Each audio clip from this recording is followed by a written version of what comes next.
Globally, there are 16,000 gas flare locations in 90 countries, including this one we're living in. Nigeria has about 178 gas flare sites as at our last verification in November with the Department of Petroleum Resources, and we're just at 60%, which means by the time we get 100%, this number is likely to increase. So globally, we flare around 145, 150 BCM of gas annually. In terms of revenue loss, it's around 10 billion US dollars. In terms of climate change, this is what it is, 350 to 4 million tons per year of CO2 emission in a world where we're under climate pressure, and most of us, including Nigeria, signed to the COP21 Accord. So all of these we're trying to reverse. The other bit I would like to talk about is how the Nigerian people suffer. So you can see these women, what to them, they're drying their foodstuff close to where gas is flaring. So you can see the health impact, the environmental impact. And because of they don't have the knowledge of what this is causing them, look at the result. This is a study carried out in Bayelsa State, how it affects them. And these are other health and environmental impacts as a result of gas flare in the Niger Delta. Now, with the gas flare that the world flare globally is enough to power the entire African continent. What we flare in Nigeria, which is around 700 million scuff per day, is enough to double our power generation. So in 2016, we flared about 289 BCM of gas. In terms of revenue loss, it's 800 million US dollars. 800 million US dollars. Now, the 22 million tons CO2 emissions that we have, if we take into the carbon market, our emission credit will be 350 million. So annually, as a nation, because we flare gas, we burn this dot, close to 1.15 billion US dollars. The NGFCP is going to reverse this. To better appreciate the program, the Minister of Petroleum Resources, for once, had a meeting with the Department of Petroleum Resources and the NNPC to say, let's for once sit down and do a diagnostics of this problem. And we found out that of the 178 flare locations, 50 top flare locations will be harnessed, can be commercialized, and that could be done to reduce 80% of our gas flare. Now, some pundits will say yes, but we have deficit in terms of pipeline infrastructure. Agreed. And that takes me to Aliyu's concern. Even though there are pipeline issues, pipeline infrastructure deficit, we have scalable, containerized, skid-mounted, plug-and-play virtual pipelines, proven technologies you will see in subsequent slides. And this is how we want to move this gas, we want to harness the gas in the different locations, in the difficult Niger Delta terrain to anywhere the market is. Another good thing about the Nigerian gas flare commercialization program is that our gas price, the floor price is 25 cents, cheapest. So in terms of inward investment, about 3.5 billion US dollars inward foreign direct investment will come into the country. Global study by the World Bank is around 100 billion to eliminate gas flare in all these 16,000 gas flare locations. So in terms of bankability, we've looked, which of course is essential to the success of the program. Bankability in the sense that the Department of Petroleum Resources, is it an investment grade data? Is it just the data we get from producing companies? So what we're doing with the World Bank and USAID, our development partners, is that we're getting a competent third party to accredit, to measure, and of course evaluate this data that investors can take to the bank and invest in. We're in touch with the technology providers. We're in touch with local and international financial institutions that are willing and ready to fund these projects if investors that have keyed into this program do not have what it takes to get into this business. So in terms of commercial readiness, rapid site development is very quick and fast, simple operation, minimal site preparation. So in terms of environmental footprint is very, very low. And of course, to make sure that we take care of the environment. So this is the picture. This is what we will achieve. I've talked to this is the investment that we're coming in, and we will create 300,000 direct and indirect jobs.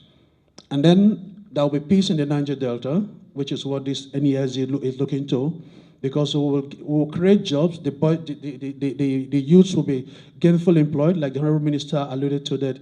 Because they're not gainfully employed, that's why they go to look for, to vandalize pipeline. But if they're gainfully employed, they wouldn't want to do all of that.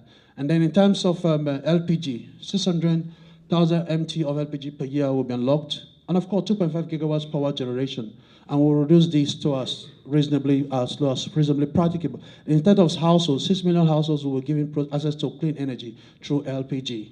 So this is the big picture. This is our clincher slide. There is an existing act, the Petroleum Act, paragraph 35B, subsection 1, empowers the minister in the interest of the public to take the gas flare from the producers without payment of royalty. So we're riding on this existing legislative instrument to come up with a regulation. Why previous initiatives have failed is that there is no legislation to back up government initiative. I'm sure some of you are aware that some years back they said gas flare is going to be $3.50. Yes, it was discussed at the Federal Executive Council, but there was no legislation to back it up. So in our wisdom, looking at lessons learned from previous initiatives, we're coming up with the new regulation, Gas Flare Prevention of Waste and Regulation 2018. This regulation, to underpin the NGSCP's success, has gone through scrutiny with the Ministry of Justice, who they've approved it. It's on the desk of Mr. President, who is the Substantive Minister for Petroleum. They come back with some information, and we've clarified it, so we're waiting for it to be signed as the enabling instrument to underpin the success and implementation of the NGFCP. Now, just to give you a bit of an idea of the new regulation, when you flare, you pay. Failure to produce accurate flare data because you pay. Failure to provide unfettered access to flare sites for the permit holders, the third-party investors, which is to the producers, they're liable to make payment. And then failure to sign a connection agreement. Now, all of this is tying to the IOCs because they are the people we need to partner to work with to give us those data and give access to these third-party investors that we will give as permit holders to access the flare gas. So we're trying to make sure that every loophole to make this program fail is blocked and everybody is on the same board with us. So we co-create, we co-own, and of course we share the successes together. Globally, of the 16,000 gas flare sites in the world, in 90 countries, Nigeria is one of the countries where people live close to gas flare locations. So in some parts of the world, it's in the middle of a desert, in the middle of nowhere. But in Niger Delta, people live close to these gas flare locations. Matter of fact, some of these gas flare locations where these people live, they've never experienced what darkness is all about. Because in the night, the gas flare illuminates the community for them. Now, the health impact, the environmental impact, some of them perhaps may not be aware of all of this. And that's what the NGSCP is trying to net this to make sure that as part of federal government's commitment to the climate change initiative at the COP21 in Paris in 2015, we want to reverse this and make sure that the communities benefit, positive impact to the community, that will peace in the community, the environment will be good enough for them to live in, and of course create employment for them and generate electricity from this gas that is hitherto has been flared over the years. Finally, your Honorable Minister, I must commend him for hosting the first Nigerian Petroleum Summit, and I know that the IOCs were there to praise their support that operates here.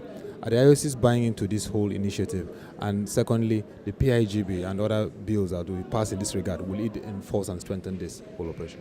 Okay, yeah, the Nigerian Investment Petroleum Summit was a huge success, and it's going to be running over time as we progress as an oil and gas nation. In terms of oil and gas companies' support to the Nigerian gas flare commercialization program, yes, indeed, they are partners in progress in this. All of us have agreed to co-create, to co-own, and of course, share the benefits that will accrue because it's going to be a social license to operate for them. It's going to be, in terms of reputation, it's going to be good for them.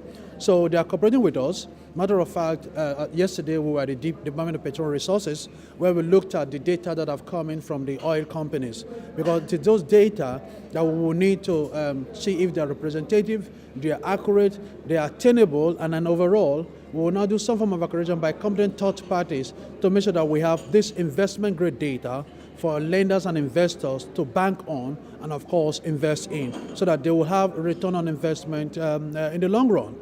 Now, in terms of the PIGB, you and I know, is being passed by the House and is before Mr. President. So we'll leave it at that level right now. Thank you very much.